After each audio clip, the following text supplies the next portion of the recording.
Our being dependent on oil ensures that energy corporations continue to reap phenomenal profits. I see them committing huge resources to undermine energy alternatives, to control global reserves, and to maintain high oil prices. They have enough money and influence to suppress anything that might threaten their monopoly. So who's behind the huge energy corporations? The Rockefellers' oil empire got started in 1870 when John D. Rockefeller founded Standard Oil and became America's first billionaire. Standard Oil has since morphed into ExxonMobil and others. And the Rockefellers control our food as well. They were primarily responsible for the global shift to large-scale petroleum-based agriculture. I remember the so-called Green Revolution of the 1960s and 70s. Like most people, I thought it was a great thing. It was, however, based on the planting of huge plots with a single crop using vast amounts of oil-based fertilizers, herbicides, and pesticides. The Green Revolution was the brainchild of the Rockefeller Foundation's Natural Science Division in partnership with large agricultural corporations. Petroleum-based agriculture provided vast new profits for the oil industry, but never lived up to its promises of ending hunger and promoting health. The Green Revolution did at first increase productivity because every bit of soil was being used for immediate production. But its true costs can now be seen. Taxpayers pay billions in subsidies to giant agribusiness corporations. Small family farms have all but disappeared. Biodiversity is destroyed. Toxic chemicals poison farm workers and pollute the land, water, and our food supply, endangering the health of us all. As of 2010, approximately 1 in every 7 people worldwide did not have enough to eat. The giant corporations who had brought us chemicals for chemical industrial agriculture, and they were talking about 3 instruments to consolidate the food chain. The first was genetic engineering as a way of control. The second was patenting seed and patenting life as a way of control, declaring seed to be private property, treating the saving of seed by farmers as a crime, as a theft of intellectual property. And the third was so-called free trade treaties that would rob ordinary people, farmers, growers, of their freedom to save seed. The design of Terminator technology to create sterile seed in order to impose even more dependence of humanity on a handful of corporations is the ultimate step in this. We are, through what we are doing with seed, literally for the first time, creating a new colonization, which I call the colonization of the future.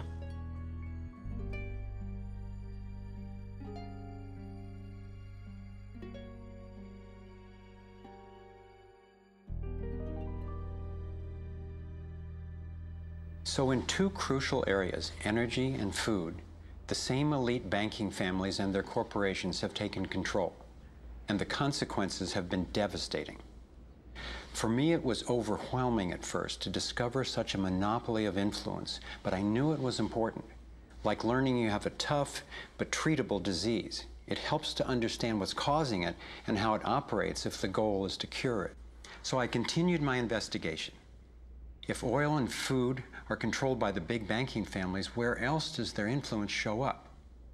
As I followed the money, I began to see this same pattern of control in just about every area of our lives. And I always found the same families in charge, either directly through their banks and corporations or indirectly through their major foundations. Again, it was the Rockefellers who created the National Education Association with help from the Carnegie Foundation and later from the Ford Foundation. What the captains of industry wanted from our schools was an obedient and docile workforce who would be manageable employees and eager consumers. Schools are to establish fixed habits of response to authority. That's why it takes 12 years. You're to respond reflexively when anyone in a position of authority tells you what to do. Like education, health is yet another area dominated by big money and corporations. The American Medical Association, for example, is largely funded by the Rockefellers, who use their funding to influence AMA research and decision-making. The average MD in 4 years of medical school takes one course in nutrition, 2.5 hours in many cases, and the materials used, the curriculum materials, are supplied by the National Dairy Council and the National Livestock and Meat Board and other industries, including the Sugar Association, with products to sell that actually undermine our health in the first place. Unfortunately, the way the system of medicine is set up, medical education is primarily, funded by pharmaceutical companies. So there's a motive to make and sell as many drugs as possible. It's also a very time-effective way of making money for the physician, for the pharmaceutical company, for the whole medical establishment.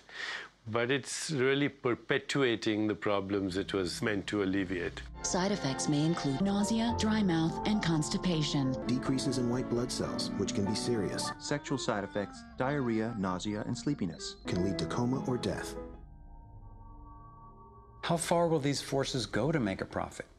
Would they actually suppress cures for diseases the way they've suppressed free energy technology? Sadly, my research has shown me the answer is yes. One well-documented example is the case of Dr. Royal Rife. In the 1920s, Dr. Rife invented the most advanced microscopes of his time. He also developed a new technique he called coordinative resonance, which was apparently able to destroy cancerous tumors as well as viruses. In 1934, in clinical trials affiliated with the University of Southern California, Rife's treatment was tested on 16 terminally ill cancer patients. Within 3 months, they were all successfully cured. Soon after, a lab testing Rife's technology was burned down and a frivolous lawsuit was filed. Through the efforts of Morris Fishbein, head of the Journal of the American Medical Association, Rife was essentially shut down and ruined, his brilliant and promising work all but forgotten. It was really hard for me to consider that someone might actually be suppressing cures. And cancer has run through my family like a raging river. I found out that it's all about patents. If a pharmaceutical company can patent and make money from treatment, especially one that we have to keep on using, then that's what we get.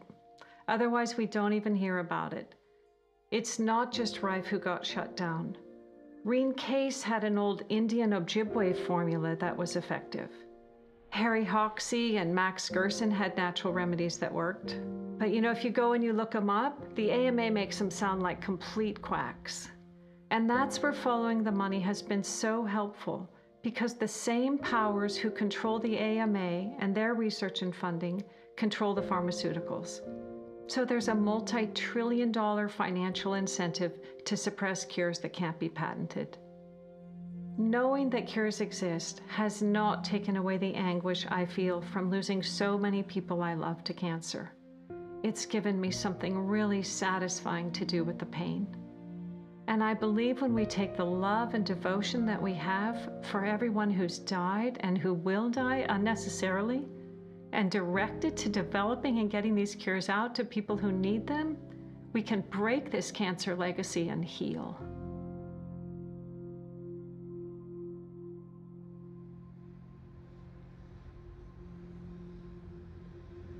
As difficult as it was for me, I have come to an inescapable and profoundly disturbing conclusion. I believe that an elite group of people and the corporations they run have gained control over not just our energy, food supply, education, and healthcare, but over virtually every aspect of our lives. And they do it by controlling the world of finance, not by creating more value, but by actually controlling the source of money. When I followed the money, I found that it took me up the levels of a pyramid. Here we are at the bottom level going about our daily lives. Above us is government, people who are given a monopoly on force and use it to tax and control us whether or not we agree. But who controls them? At the next level are the corporations. Many would say that it is now corporations and not nation states that rule the world. They call it a corporatocracy. To acquire the world's resources and control the markets, this corporatocracy must have access to cheap money. The big corporations get their loans at special rates from the big banks, which means that those who control the major banks, the moneyed elite, ultimately control the corporations. As I've followed the money, I've learned that almost everything I once believed about money is simply not true. It's interesting how few questions we actually ask about very everyday things, like when we go into a bank and we ask for a loan of, say, $50,000, £50,000, what actually happens? You see, most people live their lives based on a kind of vague image of what happens. What actually happens is you ask for £50,000, they type into your account £50,000. That's all they do. They don't mint any coins, they don't print any money, they don't move any precious metal anywhere. They just put £50,000 into your account on a computer screen. From that moment, you start paying interest on money that has never, does not, and will never exist. It turns out that banks actually have about 9 times as much money loaned out as they have on reserve in their vaults. This is possible because of what's referred to as fractional reserve lending. The way it works is that the Federal Reserve, or the central bank in any country, is legally allowed to determine the amount a bank must have on reserve. In the US, it's currently around 10%.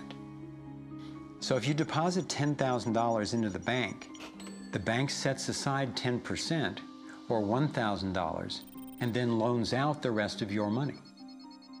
The way it works is, say another person comes into the bank and asks for a car loan of $9,000. At this moment, the bank loans out the $9,000 from your original deposit. It isn't there anymore.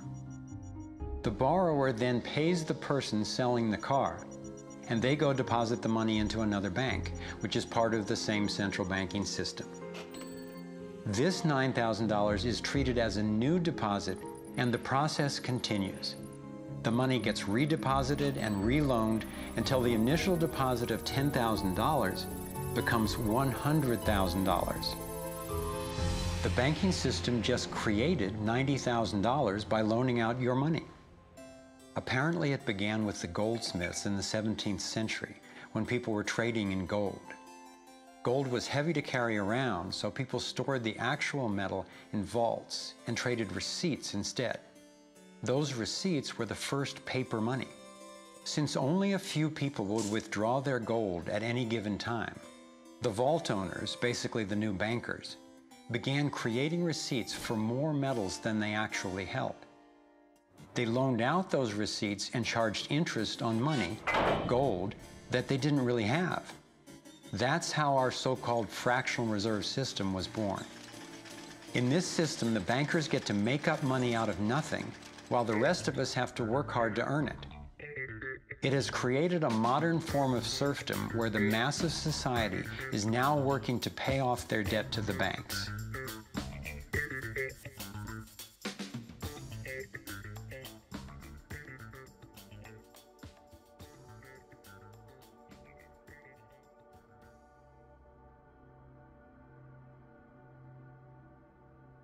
Under this fractional reserve scheme, we inevitably become debt slaves to a ruling class of financial elite, not because they are better or smarter than anyone else, but because they have rigged the system to benefit themselves at the expense of most people on the planet. Catherine Austin Fitts is an expert on this issue. She was an Assistant Secretary of Housing and Urban Development under President George Bush Sr., and then an advisor to the Clinton administration. Let's set up a game of Monopoly and you want to buy Park Place. What I can continually do is just print money, give myself more money, lower the value of your money by printing more.